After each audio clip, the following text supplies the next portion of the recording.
Assalamualaikum warahmatullahi wabarakatuh. Adik sekalian, kali ini kita akan membahas tentang parameter perencanaan tebal lapisan konstruksi perkerasan.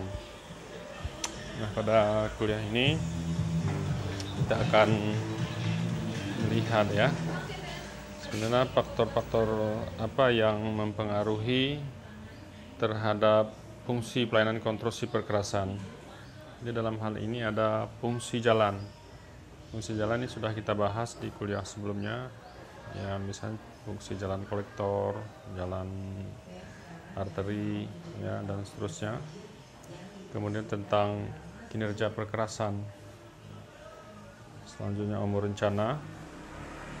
Kemudian lalu lintas yang merupakan beban dari perkerasan jalan, sifat tanah dasar, kondisi lingkungan, sifat dan banyak material yang tersedia di lokasi yang akan dipergunakan sebagai lapisan perkerasan, bentuk geometri dari lapisan perkerasan itu sendiri bagaimana.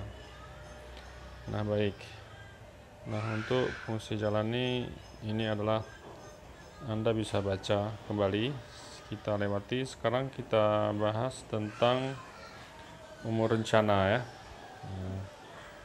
Dalam sebuah perencanaan perkerasan jalan, umur rencana ini untuk jalan baru biasanya 20 tahun. Ya, direncanakan dalam jangka waktu 20 tahun. Nah, sedangkan untuk peningkatan jalan biasanya direncanakan untuk waktu 10 tahun. Nah, untuk lalu lintas lebih dari 20 tahun itu sudah dianggap tidak efektif ya, atau tidak ekonomis. Kenapa? Karena perkembangan lalu lintasnya yang sukar diprediksi. Nah, jadi susah untuk memprediksi untuk 20 tahun mendatang itu bagaimana. Maka umumnya untuk perencanaan tebal perkerasan ini biasanya dipakai umur rencananya 10 tahun.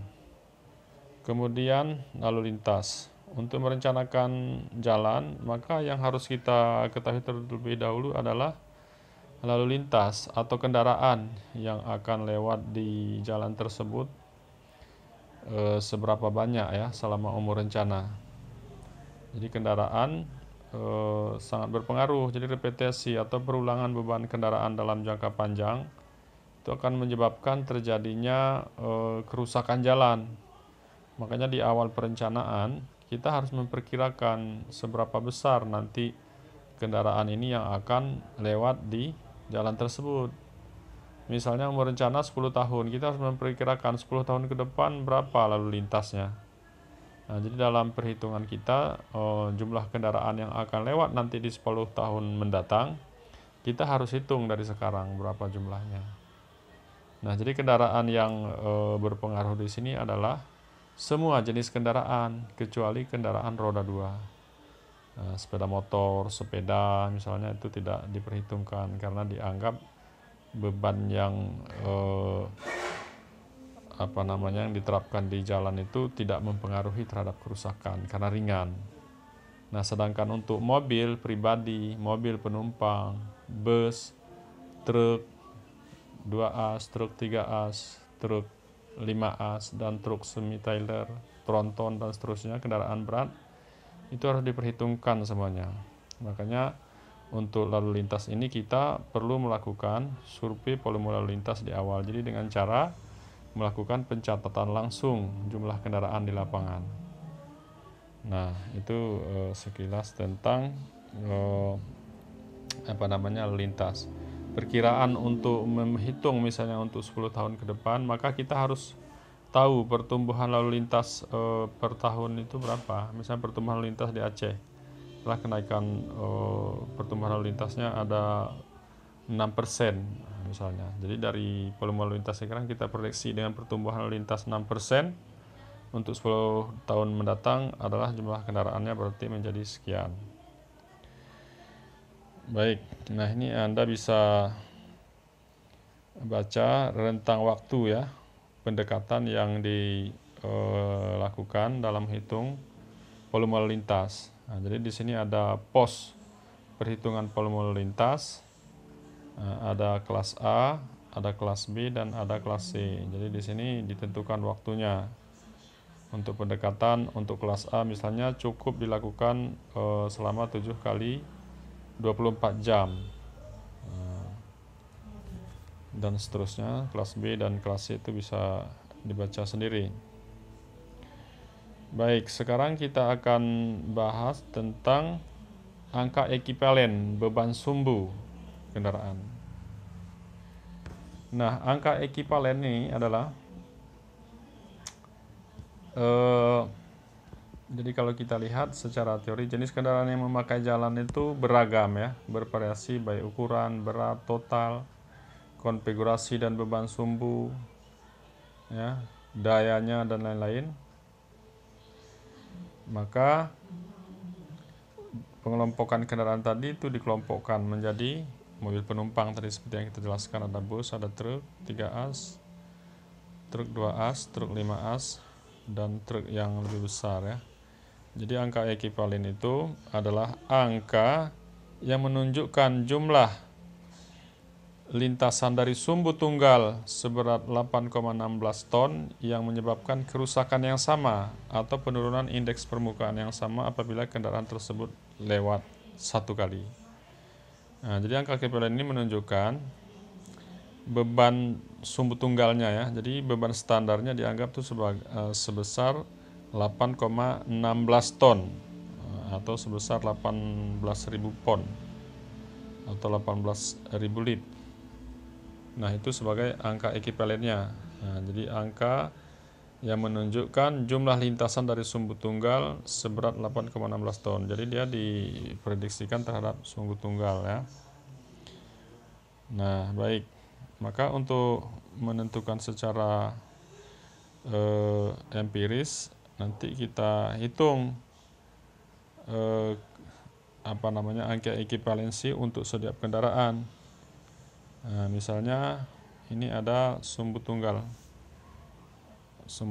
roda tunggal, maka angka ekivalensinya adalah beban sumbu tunggal itu per kilogram ya, dalam kilogram, satuannya dibagi 5.400 pangkat 4. Kemudian angka ekivalensi sumbu tunggal untuk roda ganda adalah beban sumbu tunggal dalam kilogram dibagi 8.200 pangkat 4. Kemudian angka sumbu ganda roda ganda itu sama dengan beban dari sumbu ganda dalam kilogram dibagi 13.600 pangkat 4. Nah, itu yang dinamakan sebagai angka ekivalen. Nanti untuk angka ekivalen ini ada hitung-hitungannya ya, ada hitung-hitungannya. Baik, kemudian sekarang kita lanjutkan dengan yang lain.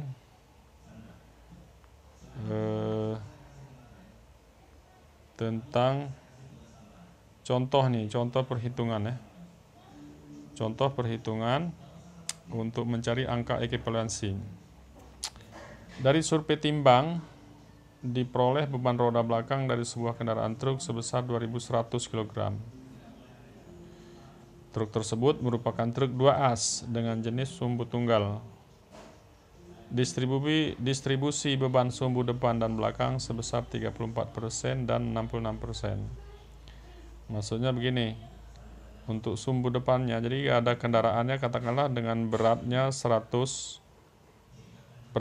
ya, berat 100%. Jadi berat 100% itu didistribusikan terhadap roda depan dan roda belakang. Jadi distribusi beban depannya itu 34% dari total beratnya tadi, sedangkan roda belakangnya 66%, berarti beban roda belakang itu lebih besar menerima beban kan.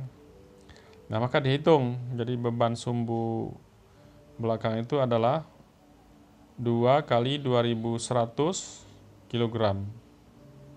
Nah, jadi sama dengan 4.200. Kenapa dikali 2? Karena truknya 2 as. Nah, jadi 2 kali 2.200. Kemudian beban sumbu depan itu 34 per 66 kali 4.200 kg. Nah, jadi beban sumbu depan adalah 2.200 kg. Baik, kemudian dicari angka ekivalen kendaraan untuk truk. Jadi kita gunakan rumus yang tadi. Ya, jadi 2200 bagi 8160 pangkat 4 tambah 4200 per 8160 pangkat 4. Jadi angka ekivalennya untuk kendaraan truk tersebut adalah 0,0752.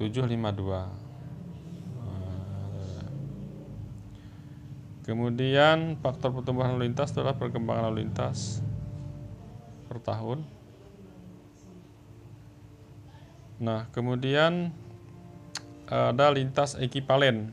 Kalau tadi ada beban ekivalen, maka sekarang ada lintas ekivalen. Nah, lintas ekivalen ini adalah kerusakan perjalanan jalan raya pada umumnya disebabkan oleh terkumpulnya air di bagian perkerasan jalan dan karena repetisi dari lintasan kendaraan. Oleh karena itu, perlu ditentukan berapa jumlah repetisi beban yang akan memakai jalan tersebut. Repetisi beban dinyatakan dalam lintasan sumbu standar, dikenal dengan nama lintasan ekivalen.